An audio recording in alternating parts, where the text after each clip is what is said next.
వరంగల్లో గంజాయి batch రెచ్చిపోతోంది. Reels కోసం రోడ్డు మీద వెళ్లిపోయే వాళ్ళ ప్రాణాలతో ఆటలాడుతోంది ఒక బ్యాచ్.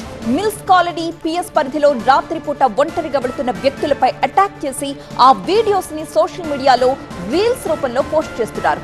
వారం రోజుల క్రితం వరంగల్ లేబర్ కాలనీలో మనం మాట్లాడుకున్నాం. రాత్రిపూట ఒంటరిగా వెళుతున్న నరేష్ అనే వ్యక్తిపై కొంతమంది దాడి చేసిన విషయాన్ని. ఒంటరిగా వెళుతున్న అతడిని ఆపి బండరాళ్లతో కొడుతూ అమానవీయంగా ప్రవర్తించారు. ఆ దృశ్యం మొత్తం కూడా వీడియోలో చిత్రీకరించారు. అక్కడితో వీళ్ల పైశాచిక ఆనందం ఆగలేదు. తమేదో ఘనకార్యం చేసినట్లుగా ఆ వీడియోని సోషల్ మీడియాలో పోస్ట్ చేశారు కూడా.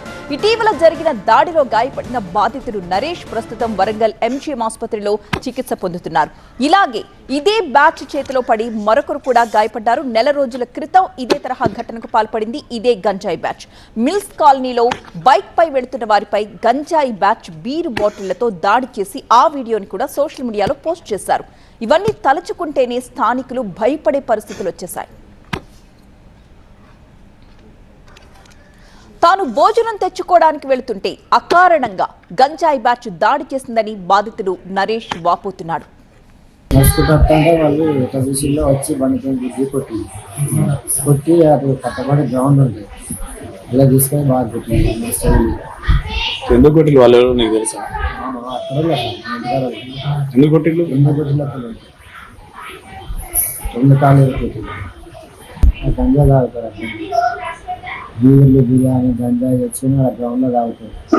పోషమ్మ గుడి పక్కన ఉంటుంది, కోతులలో ఉంటుంది. కోతులలో కదా గోదాం ఉంటుంది, అంటే ఉట్టిగా ఖాళీ స్థలం ఉంటుంది. అక్కడ వాళ్ళు ఎప్పటికీ గంజాయి సీవర్లలో గంజాయి తాగుతుంది, బిర్యానీ ఉంటుంది, బీర్లు ఉంటుంది. నేను నర్సరీ అక్కడికి మా ఇంటికి షార్ట్ కట్ అన్నమాట.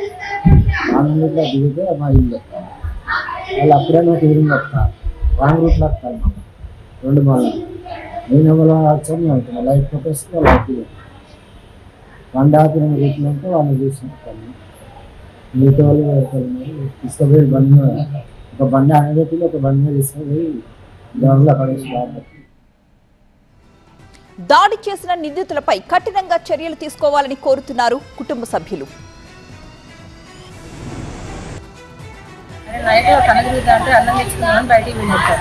వస్తా అంటే వచ్చేటోని తీసుకుపోయి కొట్టిరాడు సార్. బాగా కొట్టి రాళ్ళతో ఎత్తేసి కాళ్ళ మీద తలకాయ మీద కాళ్ళతో తన్నీరు సార్. కొత్త షాట్ల బుద్ధిరు పట్ట బుద్ధిరు సార్. అప్పుడే చూస్తాను వెళ్ళిపోతాను సార్. కొట్టి చనిపోయినని చెప్పి వదిలేసిపోయారు సార్.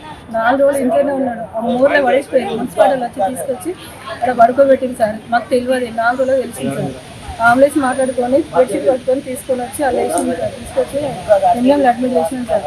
అడ్మిట్ చేస్తే వాళ్ళందరూ పరిచయం డాక్టర్లు అందరూ అసలు ఏంది ఇట్లా మొత్తం విరిగినాయి కాదు, ఆయన బతుకుతాడు, అసలు బతుకుడు కూడా కష్టం అని అన్నారు సార్. ఎంతో సీరియస్ ఉన్నాడో తీసుకొచ్చి హాస్పిటల్ వేసినాం సార్.